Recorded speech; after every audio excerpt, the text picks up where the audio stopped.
So I want to make sure I recorded us. So we put this to our website. Good evening. My name is Jill Casper and I'm the Vice President of Training and Community Relations for Mid-Minnesota. We have a great partnership with Shannon and her crew over at Lutheran Social Services. They do trainings like this with us quarterly, and those are recorded, and we hold them on mmfcu.org/events. So anything that you may have missed, you can surely look there. And so we're really fortunate to have Shannon here to talk about Teach Your Teen Money Moxie. It's a great subject. We picked it for this time of year as we get into a new school year. And what does that look like? So I'll hand it right back to you, Shannon. All right. Well, thank you, Jill. And now we are kind of a small group tonight, and that's okay. And we are being recorded, but I do want people to know that if you feel more comfortable, because right now your name is showing, you may want to change your name to just your first name, or you could rename yourself completely with a nickname. And to do that, you just right click on your screen and look at the options, and there will be an option to rename yourself. And another thing I just want to let you know, oh look, there's me, I'm up there. I didn't even realize I switched the screen, but I already introduced myself. I'm Shannon Doyle, and once again, I am a program manager with LSS Financial Counseling. And I'm going to go back into talking to you about confidentiality on the workshop as we go, but I do want to tell you just a moment. I want to take a moment to just talk about the partnership that we have with MMFCU, and we've been partners for a few years. What is it, Jill? 3 or 4 years, 4 or 5? Longer. Okay. All right. Yeah. But we've been partners for several years now, and that partnership is a way for MMFCU to bring this benefit to you. So our education workshops, but we also provide one-on-one counseling sessions for all members of MMFCU, so Minnesota Federal Credit Union. Those sessions are free, and we talk about different areas such as budgeting, budgeting to build savings, building better credit, establishing credit. We help people get ready for home ownership. We counsel people on student loan repayment, and we have other programs. We have one product called the debt management plan that helps people pay off credit cards really quickly. And if you'd like to learn more about our services and the partnership that we have with MMFCU, you are very welcome. And please do go to the website, lssmn.org, Mid-Minnesota. And just also, so there's no full disclosure, LSS stands for Lutheran Social Service of Minnesota. So we are a program of Lutheran Social Service of Minnesota. But you absolutely do not have to be Lutheran to take part in our services. You don't even have to be Lutheran to work with us. So so even though we have that in our name, we are open to people of all backgrounds and all income levels and all different everybody. Let me just say everybody. All right. Okay. And I just want to jump in, Shannon. One of the reasons that Mid-Minnesota chooses to have a partnership with LSS is that they're a nonprofit. And so we trust what they're doing. You're not going to get those weird fees and things like that. So that's one of the reasons that we've chosen to partner with LSS. Thank you. Yes, it's true. We are a nonprofit organization, so we don't pressure anybody into any products. We're not trying to sell you anything. We just want to help you move your finances from one place to another for the better, hopefully for the better. All right. Now, we are going to be using a tool this evening called Menti. And let's see, to get to Menti, you are going to need a voting link. So I'm going to put it here in the chat. However, and you can just click on that link. It's a new way they have to do it. If you click on that link, it will bring you right to menti.com. And Menti is also it's a tool that is you're anonymous on it. You don't have to provide your email or any other information like that to use it. And but it will allow us to kind of talk with each other and answer some questions. However, since we are a pretty small group, we might just open up mics just for discussion, just because Menti can be well, it's really with a smaller group. It's not as necessary, because one of the reasons why we use it is to allow for, so that people can talk and not talk over people, or know when they can talk and share opinions. But before we get started with that, I just want to do a quick poll with everybody here on Zoom. So if you've never done a poll on Zoom before, it might be a little odd. And I'm not sure how it comes across if you're on a cell phone. It should pop up for you. But if it doesn't, then let me know and I will just read the poll question for you. You can always answer in chat as well. So the first question here is just, how do you feel about talking with your teen about money? All right.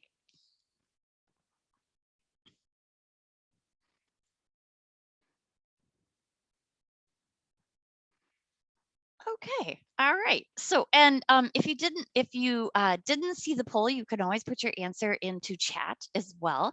But it looks like we have somewhat confident and confident. So that's fantastic. That's really good. I am happy to hear that. Hopefully then, especially if you're already confident, hopefully I'll be able to give you some other tips as well for how to talk to your teen about money. And because I know that you're probably going to have this question for me, I want to make sure that if you want a copy of our presentation, or of any follow-up web links or videos to share with your teen, I want to make sure that you can get those. So I'm going to put another link here in the chat that you can click on and fill out this form. And you may want to wait till the end, because it also asks questions about the presentation as an evaluation. But that will allow you to send your email to me, and then I will be able to send you follow-up materials, including a copy of the presentation as well. All right. What we're going to start off with here, though, today is a video, because I thought that this was really interesting. It's a financial literacy pop quiz. It's just a couple-minute video, but it gives you a sense of maybe the where some, not all, of the young people in America are these days.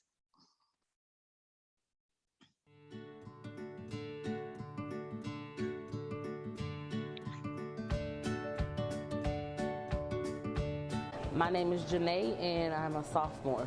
My name is Michael. My name is Madeline. My name is Julian. My name is Ryan. My name is Addie Tayo. I'm Ben. My name is Lauren. My name is Andrew. My name is Mark, and I'm a senior. And I'm a junior. And I'm a freshman. And I'm currently a sophomore. I'm in my second year at the University of Iowa. And I'm a junior. I'm a sophomore here. And I'm a junior. And I'm a fifth-year senior at the University of Iowa. Go Hawks!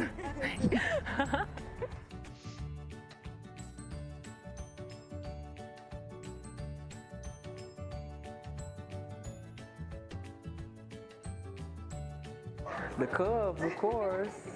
My favorite team. The Cubs. Obviously the Chicago Cubs. The Cubs.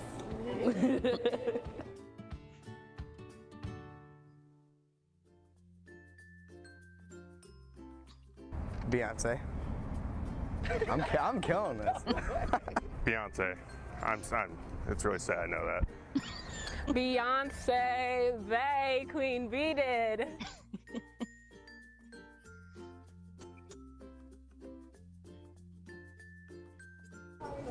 Kylie? Kylie? Kylie? Kylie Jenner.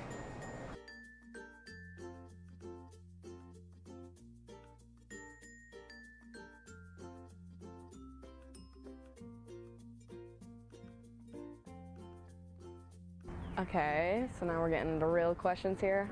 Oh, I don't know which one, but I know one of them has a changing interest rate, or not a, oh man. Isn't it one of them you have to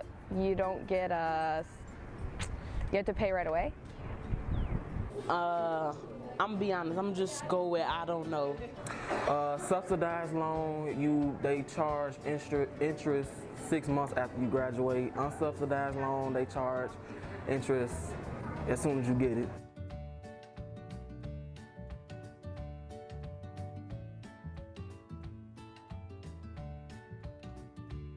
That's a good question.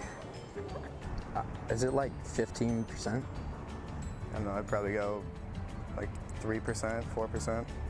I'm not sure. You'd have to speak to my mom on that one.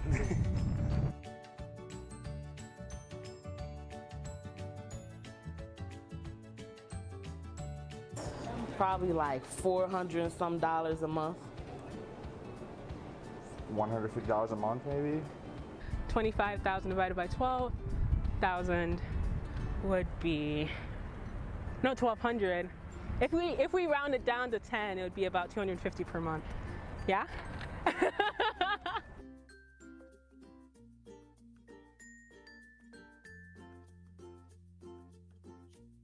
I don't know.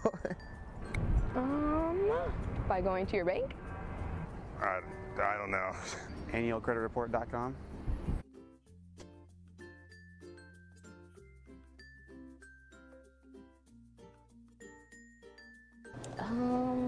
That's a good question. I think because pop culture is sexy. I'm in student government, so like this is something we've been trying to figure out. Pop culture is a part of our everyday life. When you get up in the morning, you get on Twitter, Facebook, Instagram. First thing I do in the morning is not check my FICO score. Like, it's boring, honestly. Even though I am a finance major, it's still boring to like everybody else. Well, a lot of people just aren't interested in it. It's not flashy or anything like that. I just think like numbers, hard crunching things are very cold and calculative, whereas pop culture you can relate to. Even though it's important, but it's just like, okay, credit, I'll worry about that later.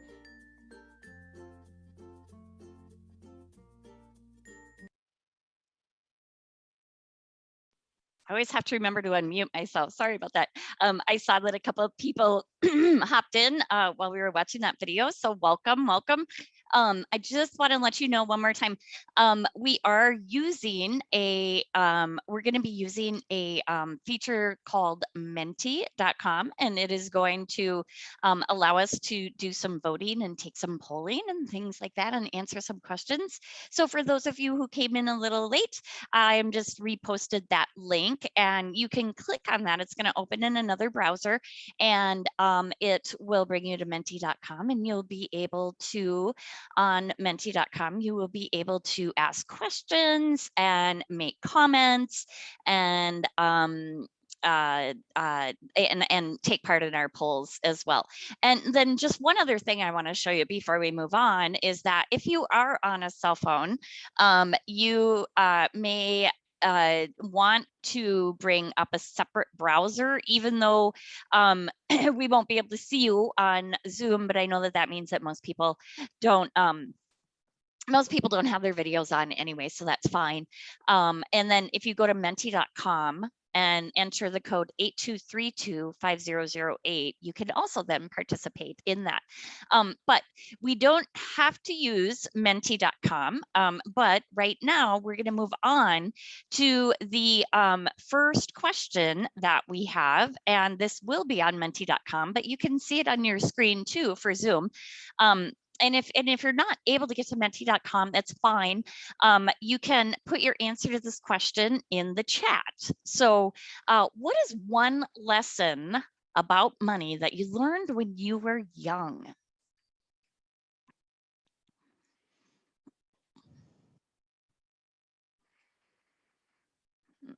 We'll give you about a minute because it can take a little time to type that in. So we'll give you about a minute. Oh, and I do have to open voting if that's going to work. And we did have someone entered into the question section. None. So no lessons about money when they were young. And then we have another person here who says not much. Anybody else have any experience with money lessons from when they were young?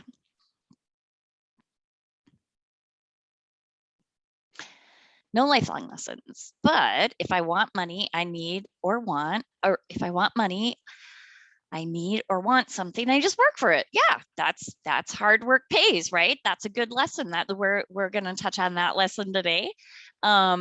And another person says they learned the importance of saving for the future while still enjoying some of the money now. Yeah, great. Yeah, and one of the reasons why we ask this question is because we all learn things about money as we're growing up. In fact, that is really the way we learn about money. And as we can see even here is with the 4 people who answered, and 4 out of 7 is pretty good, so thank you.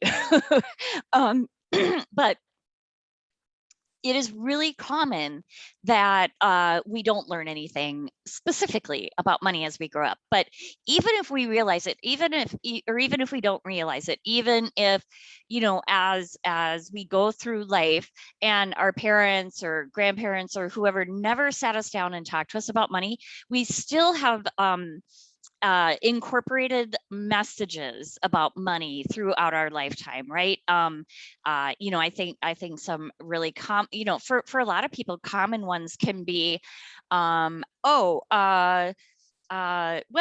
it's sometimes our own messages like, I'm not good at money, or I'm really bad with numbers, so I can't do money. And I'm just going to tell you right now, I'm horrible with math. I'm terrible with math, but I've been a financial counselor for 15 years.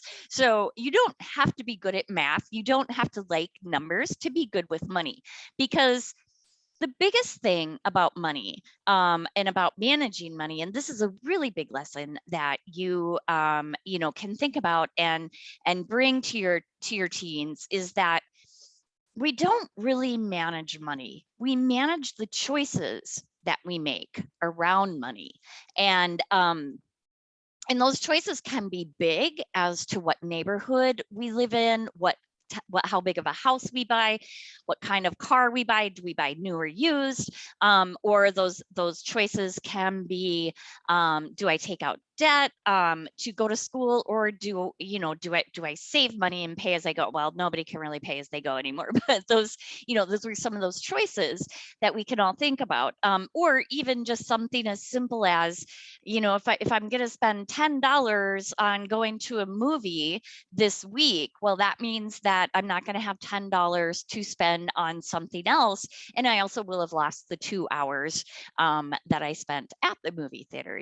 So starting to think about things as trade-offs as opposed to as just opposed to simple choices that don't have a trade-off, because almost every choice we make does have a trade-off. And one thing that really sticks with me from that video is when the young lady says, I don't know, pop culture is sexy. And I always think, what, money's not sexy? I mean, we all want to talk about, right? I mean, come on, money's sexy. It's fun. I mean, but people get really anxious and nervous about it. So let's try to, let's set all that stuff aside and set all the anxiety and all the things that we all tend to feel about money. And let's talk about how we can talk about money with our kids. All right. So one of the first things, and here's a quick poll here. Now, I know we're talking about teens, but do you still give your teens an allowance? And I'm doing a poll again here, so I'm going to launch the poll. There's 2 questions here. The first one is, do you pay your teens allowance? And the second one is, if yes or not anymore because they're working, is or was it tied to chores? And if the poll's not working for you, because sometimes they're tricky to use, especially if you're on a cell phone, feel free to throw your answer in the chat.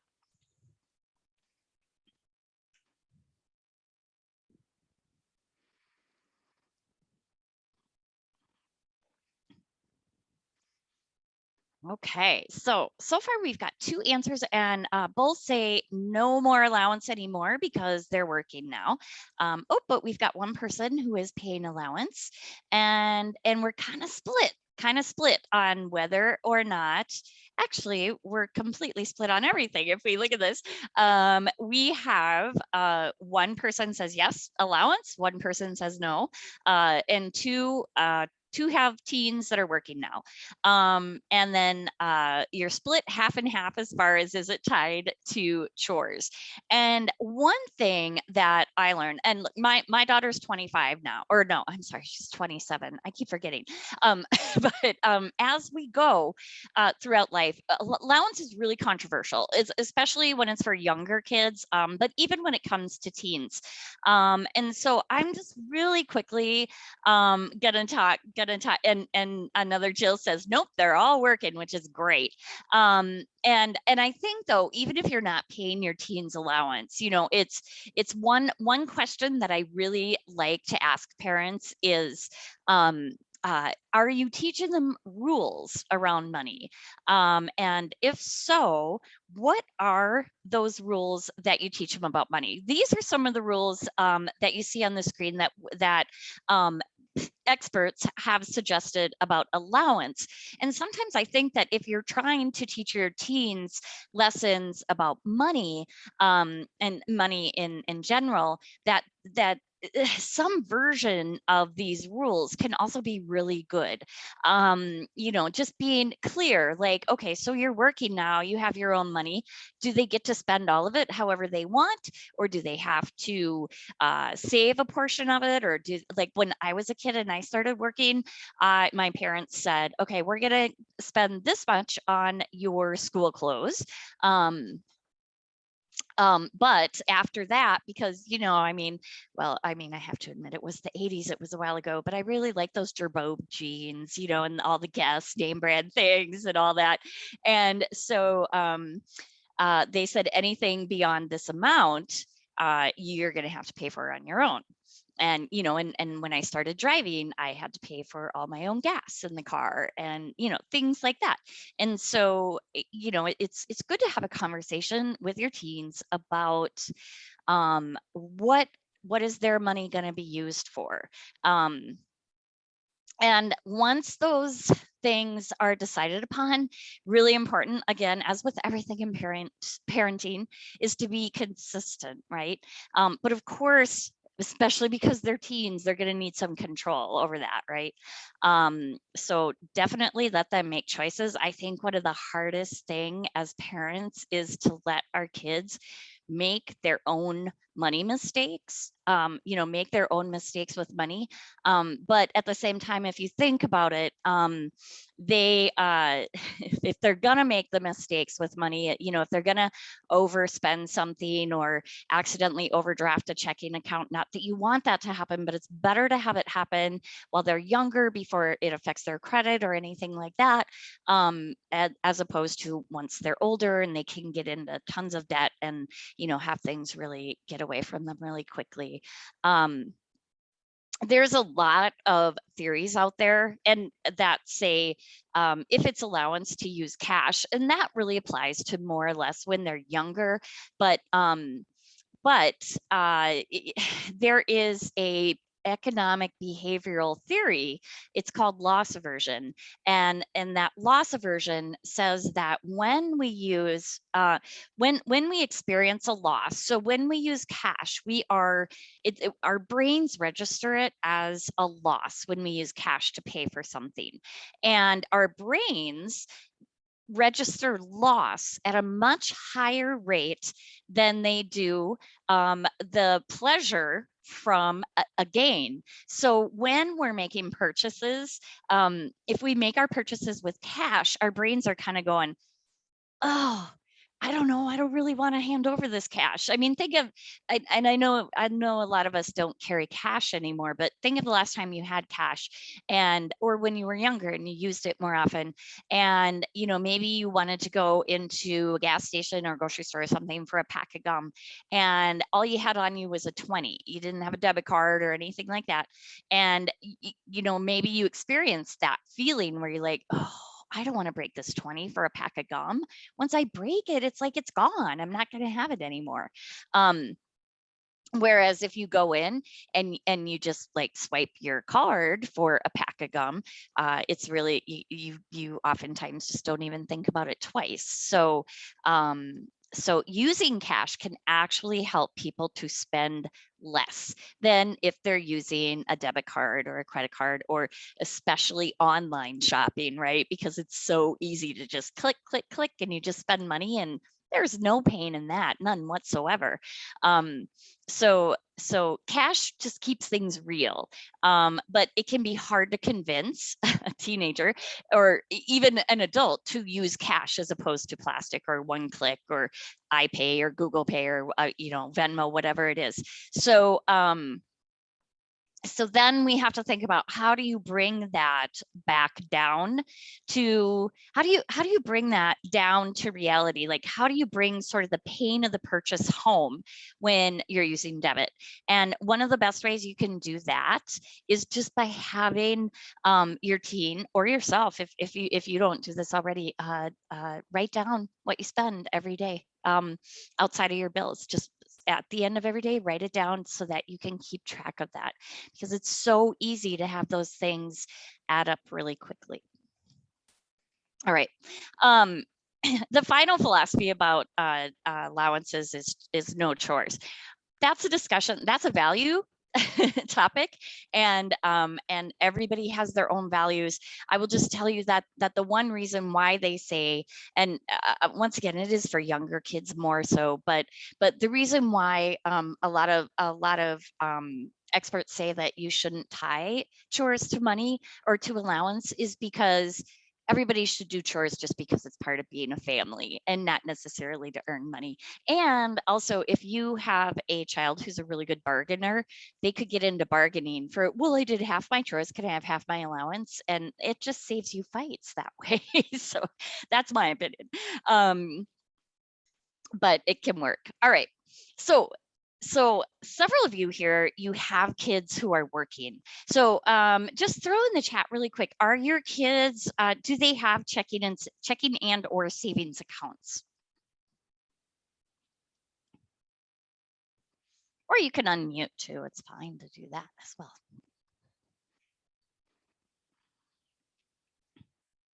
Okay.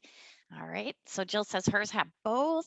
Son just turned 16 and he only has a savings account. Okay, great. All right. So a couple things that you want to think about is, but hasn't gotten a check yet. Oh, he's going to be so excited to get that first check. That's so exciting. A lot of employers these days are requiring people to sign up for direct deposit, or they are giving people their checks on a prepaid debit card. And it's a really good idea for a teen to kind of get a what I like to call an anchor account.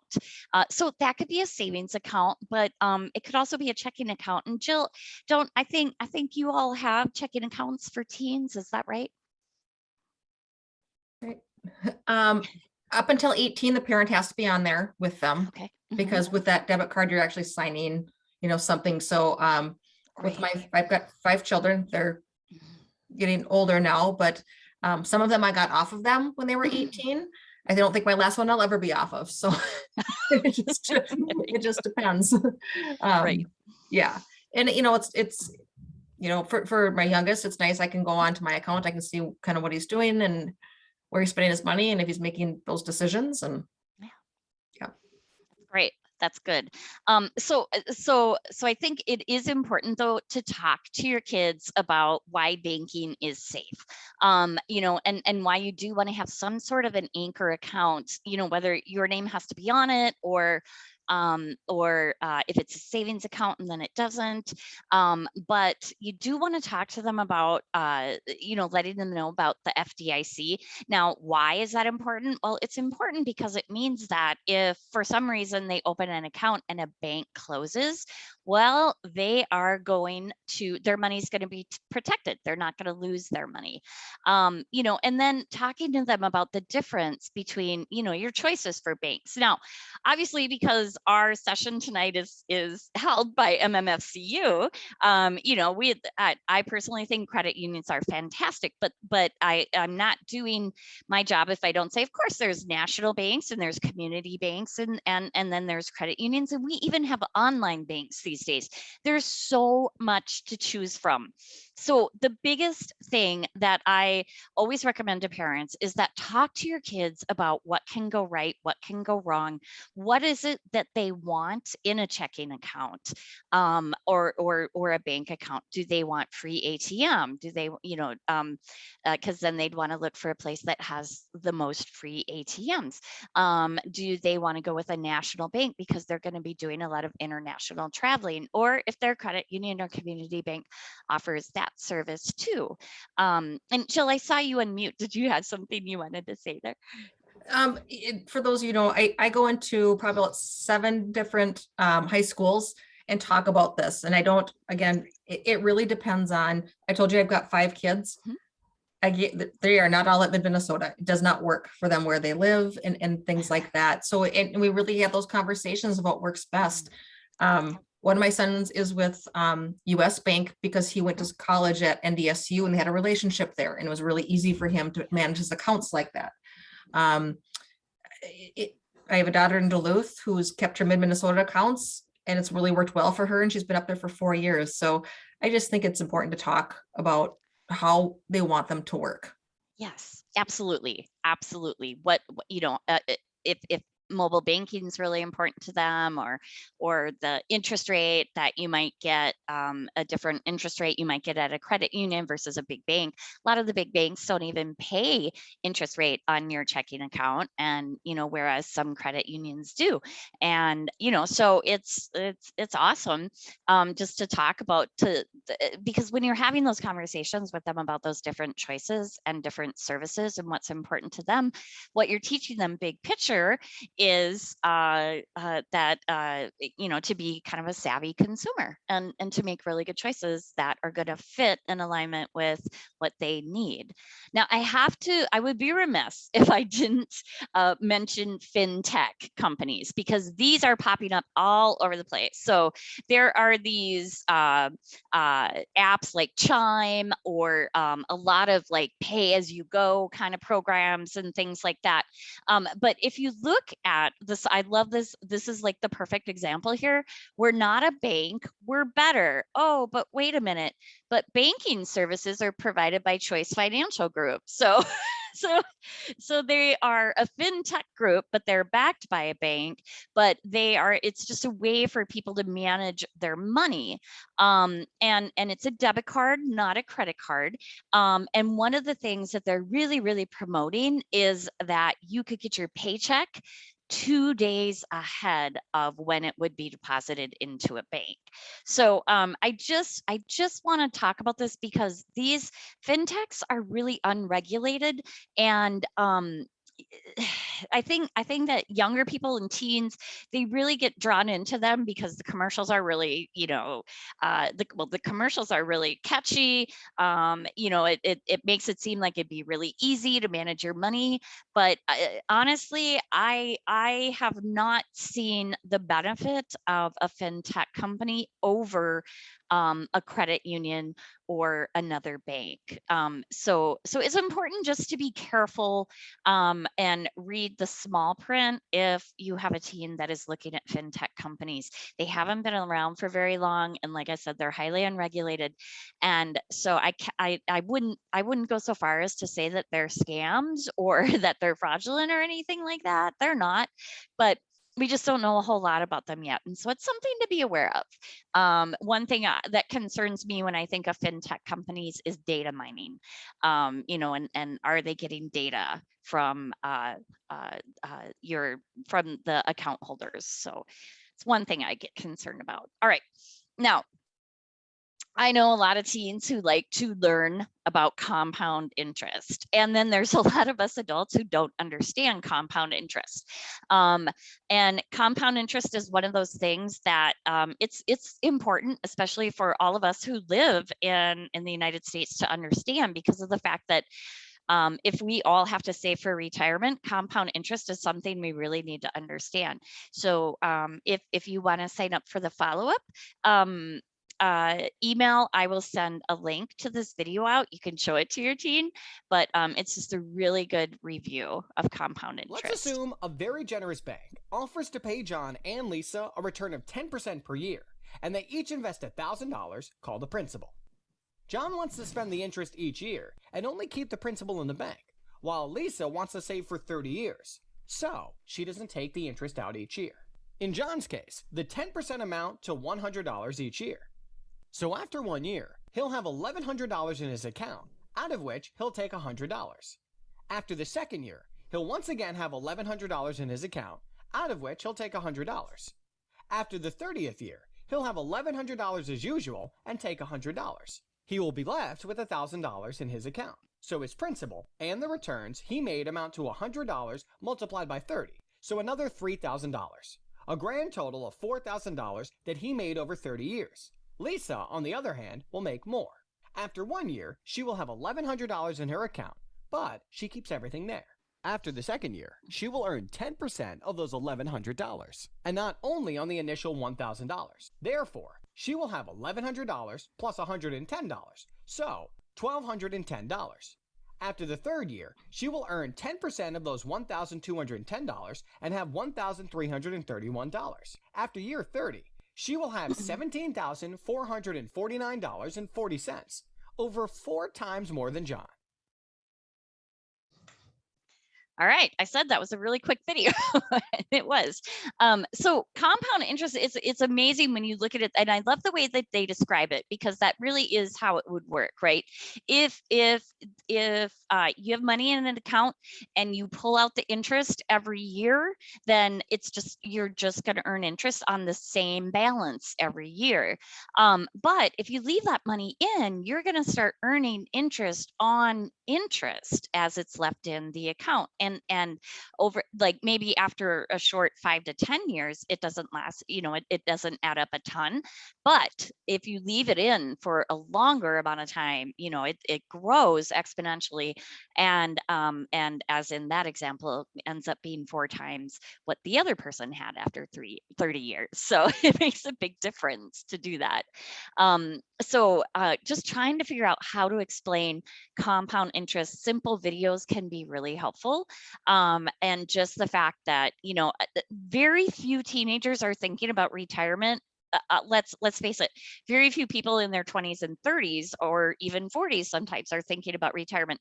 So so this is a message that I'm really passionate about getting out to people, is that the earlier you start thinking about and saving for retirement, the less you have to invest in it in the first place, and the better off you're going to be in the long run. So yep, go ahead, My Jeff. daughter works at a restaurant up in Duluth through college, and they allowed her to open a Roth IRA and put it in there, beforehand, and then they would match it at this restaurant. So she was putting in 8% of her wages. She's like, Mom, I didn't feel it. I did it right away. They're matching 8%. And after 4 years, she's got this retirement started. It's just amazing. That's amazing. Of making that decision. So a Roth IRA is another good way of doing that compound interest right away, because you can put in $25 a month. They can put in $25 a paycheck into that Roth IRA. Yes. And how old did you say your daughter was when she started that? 21.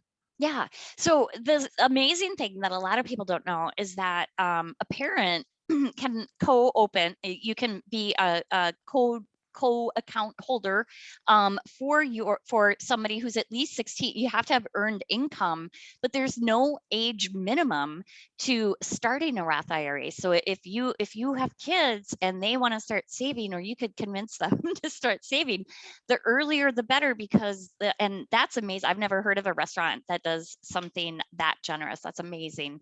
But yeah, the earlier they start with an account like that, the better. And even like with a Roth IRA, they can pull out any contributions that they make, just not their earnings. And that could be a great way to save for college too, because they're even going to be able to make some money around there. Earn a little interest, although after 2 years it won't be that much interest, but it still can help. The other thing, it's really important as your teens start working is to talk to them about how hard, we saw earlier that, a lot of us had this instilled into us, is that hard work pays, and that's a big lesson. But it's also important to talk to them about what fair pay is, right? And how minimum wage works, and what minimum wage is for their age group. And the Department of Labor has excellent information about this, and I will send to anybody who wants the follow-up information, I will send a link to this website. Just understanding the labor laws so that employers aren't taking advantage of your kids, especially if they're working at a retail place or fast food or restaurants or, areas like that. Those tend to be the industries where you do see a lot of wage theft, unfortunately, and especially with younger people, because sometimes unscrupulous employers, not that I think there's a lot of them, but they are out there, they will take advantage of people not knowing those labor laws. And of course, talking to teens about sticking to commitments. I know this was an issue with my daughter when she was young. So, the fact that if you start a job, if you take even a babysitting job, you have to commit to it, even if something, more exciting comes up, and just taking that responsibility of covering shifts and stuff like that. These are just some of the things that we can pass on as far as instilling work ethics. But also I think these days, especially, kids have some amazingly creative ideas and new ways to make money. And I think as parents, it's important to get behind that. And if they have some entrepreneurial ideas, support them in that. And I don't mean hand over money, but what I mean is help them do the research, help them understand, how could I really make this a reality? Because we see teens doing that all the time. They're influencers on Instagram or YouTube or Snapchat, and I'm probably making myself sound really old because I don't even know all the tools out there to do that with. But if your kid has a great idea about how to make money outside of the traditional, forums that are open to people their age, by all means, help them go for it. I mean, it's because that could be really exciting, and they could end up being successful, and having support like that is invaluable. All right. Third lesson, and this is honestly where we're going to spend the most time. The other topics were kind of, like I know most of us know to talk about our teens about those things, but it is never too early to start talking to kids about debt and about credit. And so explaining the difference. Look, there are a ton of adults who don't even understand the difference between credit and debit cards. And it can be confusing because a debit card has a Visa logo on it, just like a credit card does. So what is the difference? I mean, the basic difference is, well, the big difference is that Visa is just processing those payments, whether it's a credit card or a debit card. When you're using a credit card, you are borrowing money, right? And when you use a debit card, you're using your own money. And that is probably enough of an explanation right there, just to start with, right? So credit cards can create debt, and debit cards, you're using your own money, so you're not creating debt. Another concept that I think is really important to talk to teens about is net worth. Now, a lot of people go, well, why does it matter? Why does net worth matter? I don't know what my net worth is, and I'm fine, right? Well, it's just a tool. It's a number.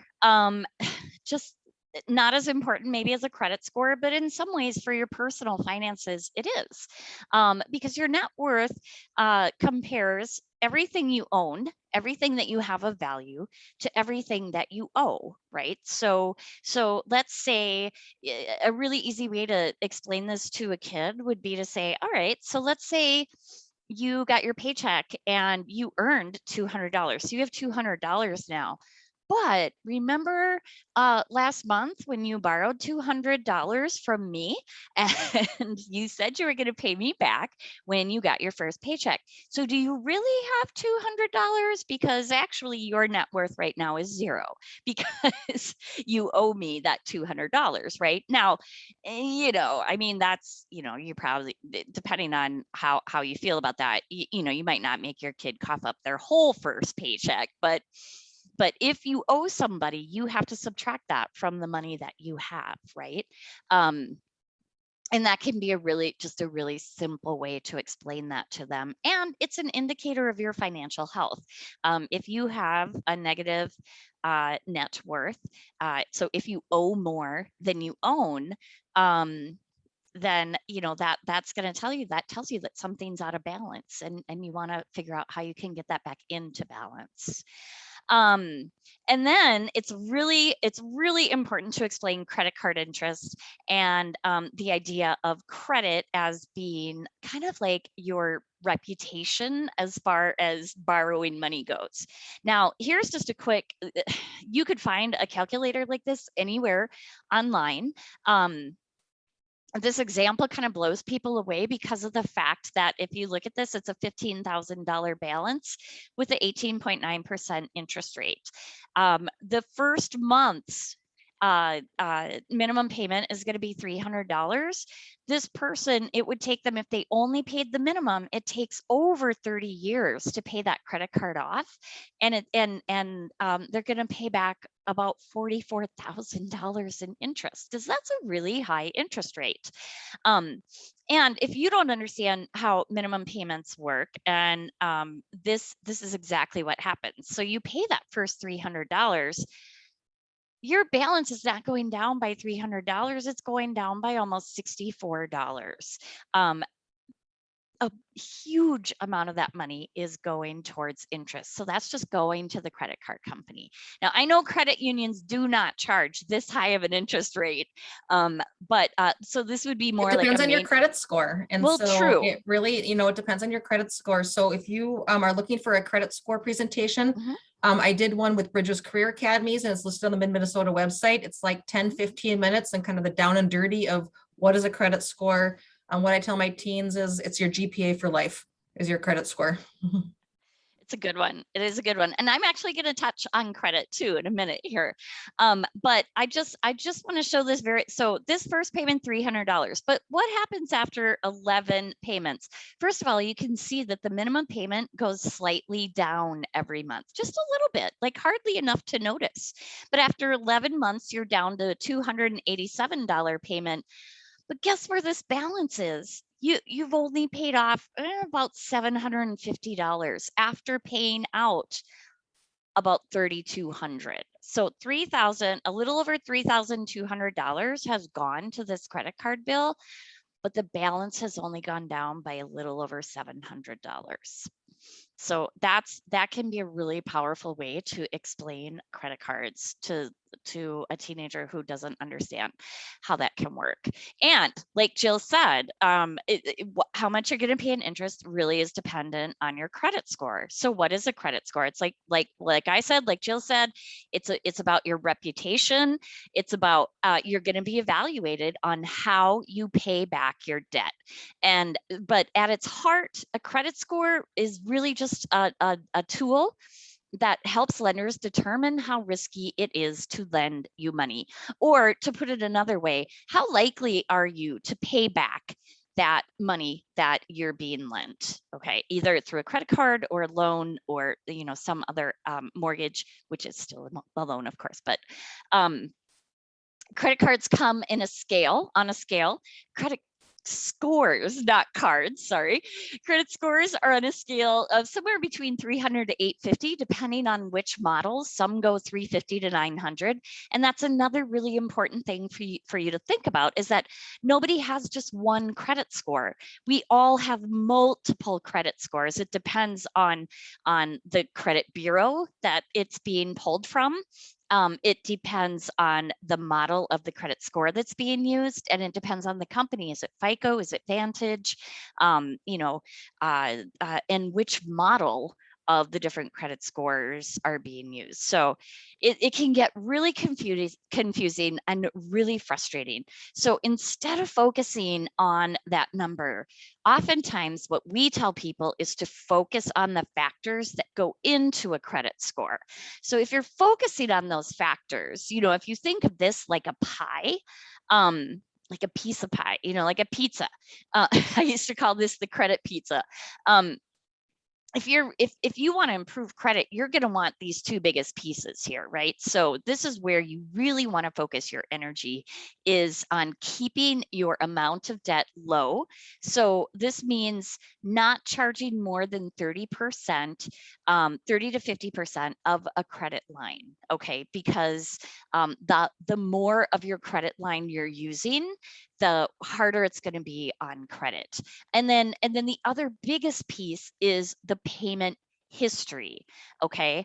And that history is just, do you pay your bills on time or do you not pay your bills on time? Where it's going to be, where it's hardest for younger people with credit scores is this credit length. How long have you had a report? How long is your history of credit use, debt use, loans? Now, I'm not going to go into that much further because I have another quick video I want to show you. But just to say, when it comes to credit scores, all the information from your credit score, or that goes into your credit score, comes from your credit reports. And the information that's on your credit reports comes from the people that you've borrowed money, or the companies that you have borrowed money from. So it contains all this personal information about how you've managed debt, do you pay it back, how much do you owe, and you know, how long have you been doing this for? And all of those things are factored into your credit score. All right. And in the video we watched earlier, yes, annual credit report is that one free place where people can pull their credit report. However, if your teen is under 18, they're not going to have a credit report. Anyway, they shouldn't have a credit report. And if they do, that is a key indicator that they have probably been a victim of identity theft. So you may want to look at freezing those credit reports, and you can learn more about that at the websites for the different credit bureaus. I always wish I had time to talk about everything when it comes to finances, but I just want to stop for a minute because I would rather, there is a video I want to show you, but I am wondering if anybody has questions at this point.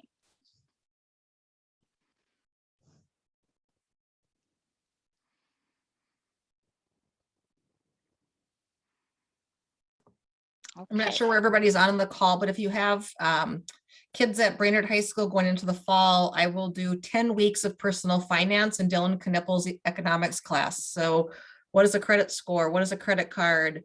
Compound interest, how to rent an apartment, what is insurance, and things like that. And we also do that with Alexandria, Osakis, a little bit in Staples. At AEC, I'm a 3 credit class over at Brainerd Learning Center. So if it's something that you're interested in or want more information on, just get a hold of me at Mid-Minnesota.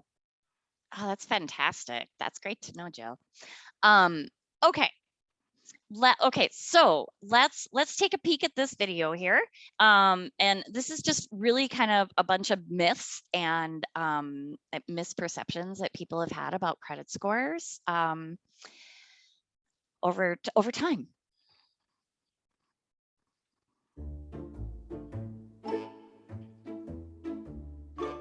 Credit has been good to me. Credit has been bad. Credit is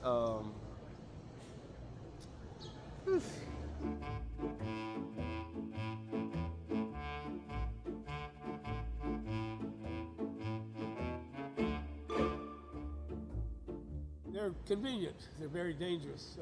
Some people just keep throwing them out there, and at the end of the month, they're like, oh. I hate credit cards. Well, I just started using a credit card a few months ago.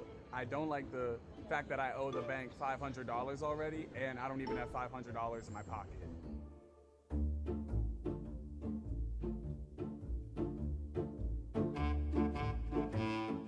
do I think my income factors my credit score? Honestly, I'm not sure. I want to say yes, because that's sort of my basic understanding about it. I do not think my income is calculated into my credit score.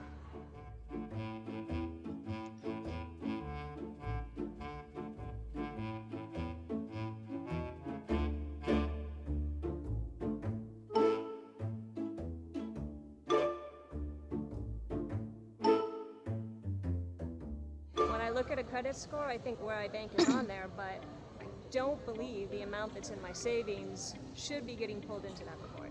I think gender gets factored into your credit score. Absolutely, I think race is a factor in calculating your credit score. All right, my first credit experience, I guess paying my phone bill, correct? Is that correct?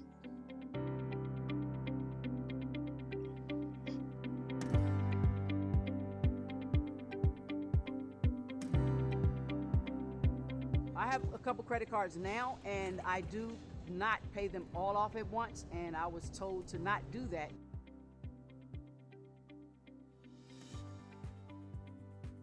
If I had known that spending only 30% of your available credit line would positively affect your credit score, I would have kept my 500 line below 150 because I was not told that when I opened my credit line at all.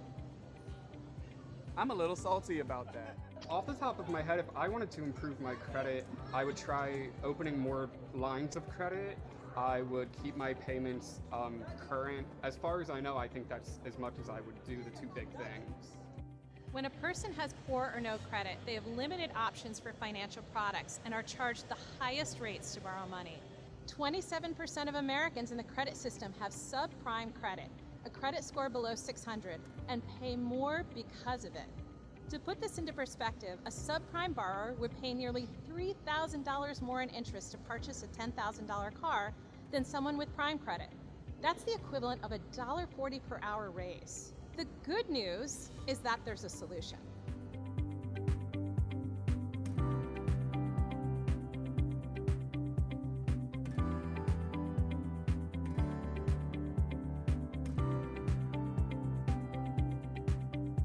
Within 6 months, someone who has no credit score whatsoever can have a prime score by using either a safe and affordable credit card or installment loan, and by practicing good money management.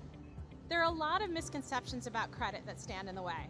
By clearing up the myths and presenting the facts, there's an opportunity to improve Americans' access to good credit and to pave a pathway to better financial health.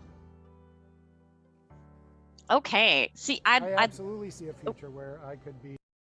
Sorry, I'm just going to move on there, but I love that video because it just shows very quickly the different misconceptions that can be out there about credit, but also how to manage credit once you have established it. So the hard part can be establishing credit,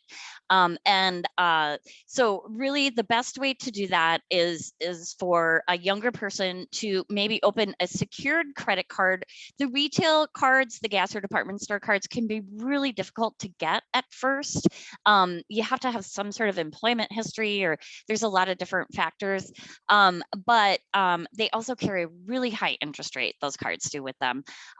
So a secured credit card can be a really good way for a younger person to start a credit history. Secured credit card is secured by your by a savings account. It's connected with the savings account, and the amount of the savings account will be equivalent to your credit line.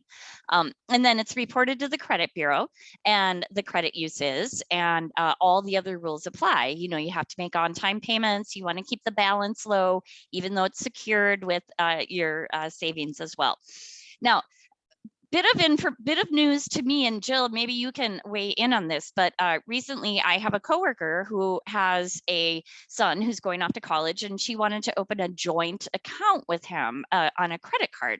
And this larger bank said that they don't do that anymore. And it's probably because, well, we're guessing that it's because, you know, frequently with joint accounts, you know, people can get divorced, and then who splits up the bill and who pays it in the end. So there could be a lot of reasons why they're not doing that anymore. I don't know if that's a trend you're seeing, but then with one particular big bank, they're cutting down quite a bit of the personal lines of credit.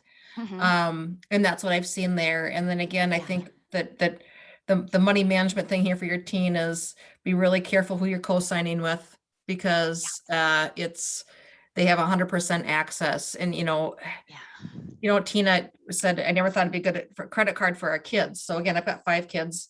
I trust 3 of them with a credit card, and they're 18 to 25. So it really depends on the kid. With my responsible daughter who's got the 401 or the Roth IRA, she really wanted to build credit quickly. So we got her a $500 limit Mid-Minnesota card on her own. She qualified on her own. And we had it set up where every single month from her savings, it paid it off in full. And she was only allowed to use it for gas. And that was kind of her practice of not carrying a balance. And she's at probably a 730 credit score right now at her age. And again, my youngest kid called me the other day. He's in the Navy. He wants to get a credit card. And I said, no, wait, not yet. And so, it's one of those things. The other thing that you can do if you don't want them to get a credit card is you can get a savings secured loan. And so that's what we did for him. And so he gave Mid-Minnesota $500. We froze it, right? We took the loan that he took, we put it in a savings account, and every month that money just pays off that loan. It's very minimal interest. I think it's just a couple percentages over savings rate. So that's a way that I'm helping him build credit without having him do a credit card. Perfect. So it's kind of just takes care of itself there. And what worked with me and my daughter, because my daughter's like 2 of yours, I wouldn't trust her with a credit card as far as I could throw her, and that's not far. So there's just she's too impulsive. And so what I did was made her an authorized user on one of my credit cards, and that actually gave her a bit of a history and allowed her to, when she was ready to move out on her own, then she was able to get an apartment. So that worked for her. But of course, you want to make sure that they're going to report that to the credit bureaus, and that and of course make sure that you're using good credit practices as well, so that it actually does help move them forward. Yeah. All right. Do we have other questions? That we are at 6:04, but I can stick around for a question or two if Jill can too. And again, if you have any questions, check out our at Mid-Minnesota. I did a lot of work with Bridges Career Academies, doing some 15-minute videos during COVID. That can be really helpful. Or I've got lots of resources that I can get for you if you need them. Awesome. And again, I put up the link if you want to get follow-up information for the workshop as well. Yeah, great. Awesome. Thanks so much, Shannon. Our next class with Shannon is, I took too many notes here. Sorry, Shannon. November 9th. We figured going into the holiday season, money and minimalism is what we have kind of to set you off during the Christmas season. And then if there's anything that you'd like to see, where Shannon and I are planning our classes for next year, we just started talking about it today. So if there's certain topics that you're looking for, let us know. We'd be happy to present them for you. Absolutely. All right. Thanks, everybody. Thanks, Shannon. So much. Yeah. Have a great night. Bye-bye.